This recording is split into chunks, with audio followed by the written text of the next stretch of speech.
एक तरफ मंत्री विजय सिन्हा अधिकारियों को हड़का रहे हैं, भूमाफिया को हड़का रहे हैं, लेकिन यहां उनका अपना प्रशासन और अधिकारी ने ही मिलीभगत करके वन विभाग के कई बीघा जमीन को बेच दिया।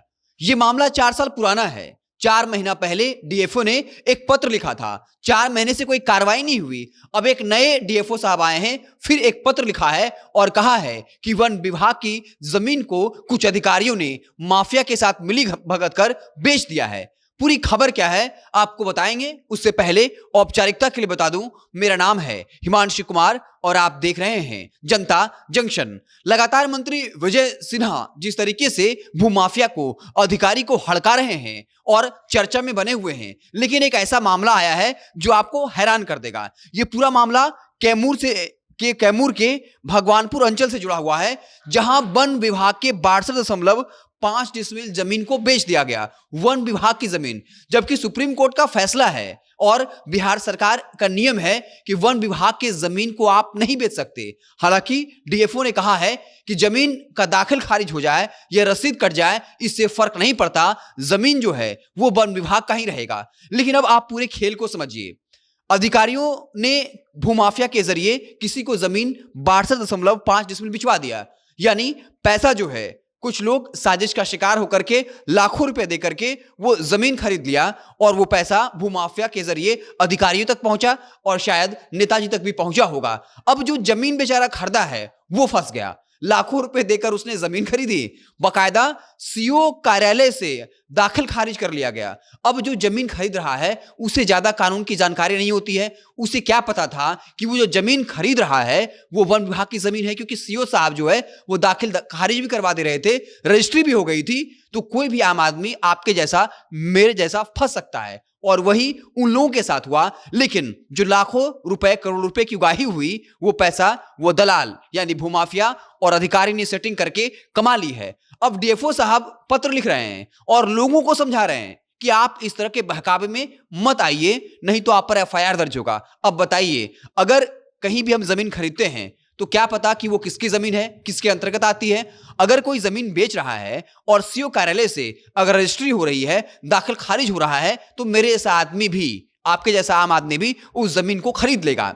अब आपको बताते हैं कि ये पूरा मामला जो है वो 4 साल पुराना है। कार्रवाई की बात 4 महीने पहले भी की गई थी, लेकिन मामला ठंडे बस्ते में था। अब एक नए डीएफओ साहब आए हैं, फिर से एक पत्र लिखा है, क्योंकि डीएफओ साहब समझ गए कि हम नए नए आए हैं, अगर पत्र नहीं लिखे तो पता चला हम पर ही कार्रवाई होगी।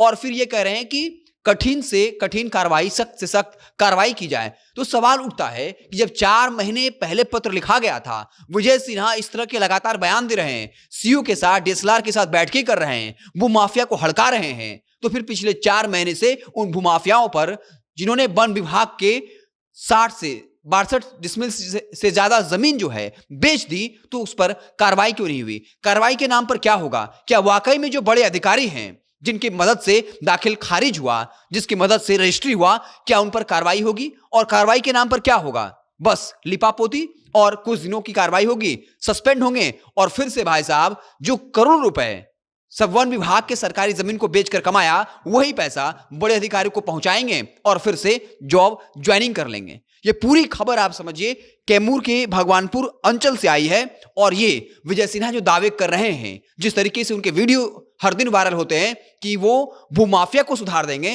पहले अपने अधिकारियों को संभाल लीजिए। वन विभाग के ही 60 डिसमिल से ज्यादा जमीन को बेच दिया और भूमाफिया से मिल करके अब जो बेचारे जमीन खरीदे हैं, आप समझिए 60 डिसमिल जमीन की कीमत कितनी होगी? ये करोड़ों में है। और जिन लोगों ने ये जमीनें खरीदी हैं, अब उनकी शामत आने वाली है। एक तो पैसा भी गया और अब सरकार जो है उन पर कार्रवाई भी करेगी, जबकि भूमाफिया जिन्होंने पैसा वसूला करोड़ों का, अधिकारियों की दिया, इन पर क्या कार्रवाई होगी? सिस्टम यही है जिसका हिस्सा भूमाफिया होते हैं, अधिकारी होते हैं और सफेद पोश होते हैं। बेचारा जो जमीन खरीदा वो करोड़ों रुपए दिया भी, और अब उसको कहा जा रहा है कि आप पर कार्रवाई भी होगी, आप अलर्ट रहें। अलर्ट जनता कैसे रहेगी? उसे कैसे पता कि आखिर जमीन गलत है या सही है? अगर कोई जमीन बेचता है और सीओ के कार्यालय में, अंचलाधिकारी के कार्यालय में अगर रजिस्ट्री होती है, दाखिल खारिज होता है, तो आम आदमी तो यही समझेगा कि ये जमीन सही है और उसने पैसा दिया है तो जमीन ली है। तो यही सिस्टम होता है जिसमें भूमाफिया, अधिकारी और सफेदपोश लोग होते हैं और शिकार बन जाते हैं। तो ये पूरे मामला कैमूर जिले का है और सबसे बड़ी बात, मामला 4 साल पुराना है। 4 महीने पहले एक तत्कालीन डीएफओ ने पत्र लिखा था, 4 महीने तक कोई कार्रवाई क्यों नहीं हुई, और फिर से जो नए डीएफओ आए हैं उनको डीएम को पत्र लिखना पड़ रहा है। यानी पहला पत्र भी डीएम को लिखा गया था, आखिर डीएम ने कार्रवाई क्यों नहीं की? डीएम पर भी कार्रवाई होनी चाहिए। विजय सिन्हा जिलाधिकारी को पत्र लिख सकते हैं, इन पर यह सवाल उठा सकते हैं, जब आपको 4 महीने पत्र पहले लिखा गया था तो 4 महीने से ये पूरा मामला ठंडे बस्ते में क्यों था? अब नए डीएफओ साहब आए हैं, फिर से डीएम को पत्र लिखा है और देखना दिलचस्प होगा कि जो लोग इसमें शामिल हैं, और डीएफओ ने बड़े कड़े शब्दों का प्रयोग किया और कहा है जो भी अधिकारी इसमें शामिल हों उन पर कार्रवाई होनी चाहिए। हो सकता है कि डीएफओ साहब को खुद डर लग रहा हो कि अगर हम पत्र नहीं लिखे, इस मामले को मीडिया में नहीं उठाए, तो कल हो सकता है कहीं मुझे ही ना फंसा दिया जाए। आप क्या कुछ कहेंगे इस पूरी खबर को लेकर? कमेंट बॉक्स में जरूर बताइएगा। अगर आप हमें फेसबुक पर देख रहे हैं तो पेज को लाइक कर लीजिए, यूट्यूब चैनल को सब्सक्राइब कर लीजिए। बहुत बहुत धन्यवाद।